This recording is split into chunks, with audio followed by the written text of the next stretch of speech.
ನಮ್ಮ ಕೆಲಸದಲ್ಲಿ ನಮ್ಮ ವರ್ಕರ್ಸ್ ಇದೆಲ್ಲ ಅವರು ಭಾಳಷ್ಟು ಕಷ್ಟಪಟ್ಟು ಡೇ ಆ್ಯಂಡ್ ನೈಟ್ ಮಾಡಿ ಕೊಟ್ಟಿದ್ದಾರೆ ಕೆಲಸ. ಬಲಗೈ ಅಂತ ಹೇಳ್ಬೇಕಂತ ಹೇಳಿ. ನಮಸ್ಕಾರ, ನಾನು ಹರಿದೇವ ನಗರದಲ್ಲಿದ್ದೇನೆ. ಇಲ್ಲಿ ಚರಂಡಿಗಳು ಹಾಳಾಗಿ ಗಟ್ರಲ್ಲಿ ಎಲ್ಲ ಕಸಕಡ್ಡಿಗಳು ನಿಂತ್ಕೊಂಡು ಪಾಪ ಭಾಳಷ್ಟು ಜನರು ಇಲ್ಲಿ ಸ್ಥಳೀಯರಿಗೆ ಭಾಳಷ್ಟು ಸಮಸ್ಯೆ ಆಗಿತ್ತು. ಆದರೆ ಮಾರ್ಚ್ ತಿಂಗಳಲ್ಲಿ ನಡೆದಂಥ ಈ ಕಾಮಗಾರಿ ನಿಜವಾಗ್ಲೂ ಯಾರೂ ಕೂಡ ಇಲ್ಲಿ ಲಕ್ಷ್ಯ ವಹಿಸ್ತಿದ್ದಿಲ್ಲ. ನಾನು RN24 ವಾಯ್ಸ್ ಕಾರವಾರ ಮೂಲಕ ಇಲ್ಲಿ ಯಾರು ಗುತ್ತಿಗೆದಾರರು ಪ್ರಶಾಂತ್ ನಾಯ್ಕ್ ಅಂತ, ಅದು ಸಬ್ ಕಾಂಟ್ರಾಕ್ಟ್ರು ನಮ್ಮ ಹರೀಶ್ ಗುನ್ಗಿ ಅಂತಿದ್ದರು, ಅವ್ರಿಗೆ ಸಂಪರ್ಕ ಮಾಡಿದೆ. ಅವ್ರು ಹೇಳಿದರು ಇಲ್ಲ, ನಾನು 3 ದಿವಸದಲ್ಲಿ ಖಂಡಿತವಾಗ್ಲೂ ಮಾಡಿಕೊಡ್ತೇನೆ. ಸೋಮವಾರ, ಮಂಗಳವಾರ, ಬುಧವಾರ, ಇವತ್ತು ಗುರುವಾರ. ಇವತ್ತು ನಿಜವಾಗ್ಲೂ 95% ಕಂಪ್ಲೀಟ್ ಆಗಿದೆ ಇವತ್ತು. ಅಂದರೆ ಮಳೆ ಬಂತು, ಇಲ್ಲಾಂದರೆ ಅವ್ರು ಫುಲ್ ಕಂಪ್ಲೀಟ್ ಮಾಡ್ತಿದ್ರು. ನಿಜವಾಗ್ಲೂ ನಾವು ಹೇಳಿದ ಕೆಲಸನ ಇವ್ರು ಮಾಡಿದ್ದಾರೆ.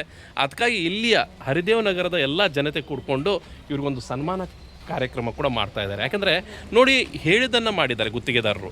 ಈ ಹರೀಶ್ ಗುನ್ಗಿ ಅವರು ನಮ್ಗೆ ಹೇಳಿದರು 100% ನಾವು ಮಾಡಿಕೊಡ್ತೀವಿ, ನಂಗೆ ಸೋಮವಾರ ಮಂಗಳವಾರ ರಾತ್ರಿ ಆದರೂ ಹರ್ಕತ್ತಿಲ್ಲ, ನಾವು ಖಂಡಿತವಾಗ್ಲೂ ನಿಮ್ಗೆ ಈ ಕೆಲಸನ ಮಾಡಿಕೊಡ್ತೀವಿ ಅಂತ ಹೇಳ್ಕೊಂಡು ಎಲ್ಲರಿಗೂ ಆಶ್ವಾಸನೆ ನೀಡಿದರು. ಕರೆಕ್ಟಾ? ಮಾಡಿದಾರಲ್ಲ? ಏನು ಹೇಳ್ತೀರಿ ಮೇಡಮ್? ಮಾಡಿದ್ದಾರೆ ಸರ್. ಇವರು ಹೇಳಿದ ಕೆಲಸನ ಮಾಡಿದಾರಲ್ಲ ಮೇಡಮ್? ಮಾಡಿದಾರ. ಈ ಸ್ಥಳೀಯ ಅಂದರೆ ಇಲ್ಲಿ ಹರಿದೇವ ನಗರದಿಂದ ಅವರಿಗೆ ಒಂದು ಸನ್ಮಾನ. ಯಾಕಂದರೆ ನೋಡಿ, ಯಾರು ಕೆಲಸ ಮಾಡ್ತಾರೆ, ಗುತ್ತಿಗೆದಾರರು ಯಾರೂ ಇರಲಿ, ಅವ್ರು ಕೆಲಸ ಮಾಡಿದರೆ ಅವ್ರಿಗೊಂದು ಸನ್ಮಾನ ಮಾಡಲೇಬೇಕಾಗತ್ತೆ. ಯಾಕಂದರೆ ಚೆನ್ನಾಗಿ ಕೆಲಸ ಮಾಡಿದ್ದಾರೆ, ಹೇಳ್ದಂಗೆ ಮಾಡಿಕೊಟ್ಟಿದ್ದಾರೆ. ಅದು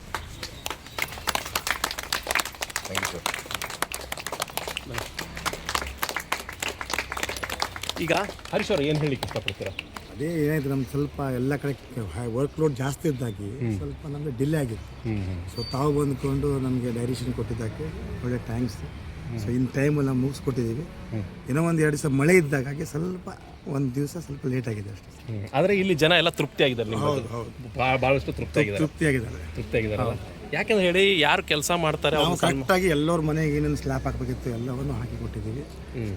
ನಮ್ಮ ಮೇಡಮ್ ಅವ್ರ ಕಂಬಕ್ಕೂ ಕೂಡ ನೀವು ಹೌದು ಅಲ್ಲ, ಅದು ಕಂಬ ಸ್ವಲ್ಪ ಇದಾಗಿತ್ತು, ಅದು ಸರಿ ಮಾಡಿಕೊಟ್ಟಿದ್ದೀವಿ. ಅದು ಕೂಡ ಮಾಡಿಕೊಟ್ಟಿದ್ದಾರೆ, ಯಾವುದೇ ಕೆಲಸ ಬಿಡಲಿಲ್ಲ. ನಾವು ಅವತ್ತು ಏನು ತೋರಿಸಿದ್ದೀರಾ, ಸೊ ಆ್ಯಸ್ ಇಟ್ ಇಸ್ ಅದ್ರ ಪ್ರಕಾರ ನಾವೆಲ್ಲವನ್ನು ಮುಗಿಸಿಕೊಟ್ಟಿದ್ದೀವಿ. ನೋಡಿ, ನನಗೆ ನನ್ನ ಏರಿಯಾನೂ ಅಲ್ಲ ಇದು. ಯಾಕಂದರೆ ಪಾಪ ಇಲ್ಲಿ ಹೋದ ವರ್ಷ ಮಳೆ ನೀರು ಬಿದ್ದುಕೊಂಡು ಇವ್ರ ಅಮ್ಮ, ನಮ್ಮ ಸಂಜನಾ ಮೇಡಮ್ ಅವರ ಅಮ್ಮ ಯಾವ ರೀತಿ ಪರಿಸ್ಥಿತಿ ತೆಗೆದಿದ್ದಾರೆ ಅವ್ರಿಗೆ ಗೊತ್ತಿದೆ. ಪಾಪ ಹತ್ತಿದ್ದಾರೆ, ಅವರು 2 ದಿವಸ ರಾತ್ರಿ ಹತ್ತಿದ್ದಾರೆ. ಈ ಮಕ್ಕಳು ಕೂಡ ಹತ್ತಿದ್ದಾರೆ, ಎಕ್ಸಾಮ್ ಇಲ್ಲದೆ ಪಾಪ ಹೋಗ್ಲಿಕ್ಕೆ ಆಗಲ್ಲ. ಅವಾಗೇನಾಯ್ತು, ಬ್ಲಾಕೇಜ್ ಇತ್ತು.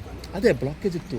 ಈಗ ಏನಾಗಿದೆ, ಸ್ವಲ್ಪ ಈಸಿಯಾಗಿ ಹೋಗ್ಬೋದು, ನೀರು ಈಸಿ 100% ಹೋಗ್ತದೆ. ಎಂಥದ್ದು ಪ್ರಾಬ್ಲಮ್, ಮನೆಯಲ್ಲಿ ನೀರು ಬರೋದೇ ಇಲ್ಲ. ಎಷ್ಟು ಮಳೆ ಬರಲಿ, ಕಂಟಿನ್ಯೂ ಒಂದು 5 ದಿವಸ. ಮೇನ್ ರೋಡ್ ಏನಿದೆಲ್ಲ ಸ್ವಲ್ಪ ಕ್ಲೀನ್ ಆಗಬೇಕು. ಇನ್ನೊಬ್ರು ಇದ್ದಾರೆ, ಬರ್ರಪ್ಪ.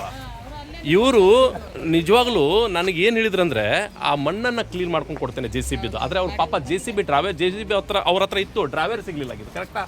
ಇವತ್ತು ಸಿಕ್ಕಿದ್ದಾರೆ, ಅವ್ರಿಗೊಂದು ಸನ್ಮಾನ ಮಾಡಿಬಿಡು ನೋಡಿ. ಯಾಕಂದರೆ ಈ ಯುವಕನೂ ಕೂಡ ಹೇಳಿದ್ದ 100% ನಾವು ಮಾಡಿಕೊಡ್ತೇವೆ. ಕುಮಾರ್ ಮತ್ತು ಇವ್ರು ಬಂದಿದ್ರು, ಮಾಡಿಕೊಡ್ತೇನೆ ಅಂತ ಹೇಳಿದರು, ಮಾಡಿಕೊಟ್ಟಿದ್ದಾರೆ. ಇವ್ರಿಗೂ ಕೂಡ ನಾನು ಥ್ಯಾಂಕ್ಸ್ ಹೇಳಲಿಕ್ಕೆ ಇಷ್ಟಪಡ್ತೇನೆ. ನಮ್ಮ ಒಂದು ಕಾರ್ಯಕ್ರಮ ಮುಗೀತು. ಯಾಕಂದರೆ ಈ ಏರಿಯಾದ ಹರಿದೇವ ನಗರದ ಎಲ್ಲ ಏರಿಯಾದ ಎಲ್ಲ ಮಹಿಳೆಯರು, ಯುವಕರು, ವಿದ್ಯಾರ್ಥಿಗಳು ಎಲ್ಲರೂ ಖುಷಿಯಾಗಿದ್ದಾರೆ, ಚೆನ್ನಾಗಿ ಕೆಲಸ ಮಾಡಿದ್ದಾರೆ ಅಂತ. ನೀವು ಮತ್ತೆ ಹೀಗೆ ಕೆಲಸ ಮಾಡ್ತಾ ಇರಿ, ಮತ್ತೆ ಸನ್ಮಾನ ತಗೊಳ್ತಾ ಇರಿ. Thank you. ಈ ನಮ್ಮ ಕೆಲಸದಲ್ಲಿ ನಮ್ಮ ವರ್ಕರ್ಸ್ ಇದೆಲ್ಲ ಅವರು ಭಾಳಷ್ಟು ಕಷ್ಟಪಟ್ಟು ಡೇ ಆ್ಯಂಡ್ ನೈಟ್ ಮಾಡಿ ಕೊಟ್ಟಿದ್ದಾರೆ ಕೆಲಸ. ನಂದೇ ಮೇನ್ ಅಂತ, ನಮ್ಮ ಕಾರ್ಮಿಕರೇ ನಮ್ಮ ಒಂದು ಬಲಗೈ ಅಂತ ಹೇಳ್ಬೇಕಂತ ಹೇಳಿ. ಸೊ ಅವ್ರು ಮಾಡಿರೋ ಶ್ರಮದಲ್ಲೇ ನಾನು ಇವತ್ತು ಇದು ತಗೊಳ್ತಾ ಇರೋದು. ಅವ್ರಿಗೊಂದು ಜೋರಾಗಿ ಒಂದು ಚಪ್ಪಾಳೆ ತಟ್ಟುವ. ಅವ್ರ ಕಾರ್ಮಿಕರು ಇದ್ದರೆ ನಾವು ಇದ್ದೇವೆ ಗುತ್ತಿಗೆದಾರ ಅಂತ ಹೇಳ್ತಾರೆ. ಅದಕ್ಕಾಗಿ ಕಾರ್ಮಿಕರಿಗೂ ಕೂಡ ನಾವೆಲ್ಲ ಥ್ಯಾಂಕ್ಸ್ ಹೇಳಿದ್ದೇವೆ. ಓಕೆ, ಇದಷ್ಟು ನಮ್ಮ RN24 ವಾಯ್ಸ್ ಕಾರವಾರದ news. Thank you very much. Special thanks ನಿಮಗೆ ರಘುನಾಯಕ್ ಅವರೇ, ಸ್ಪೆಷಲ್ ಥ್ಯಾಂಕ್ಸ್.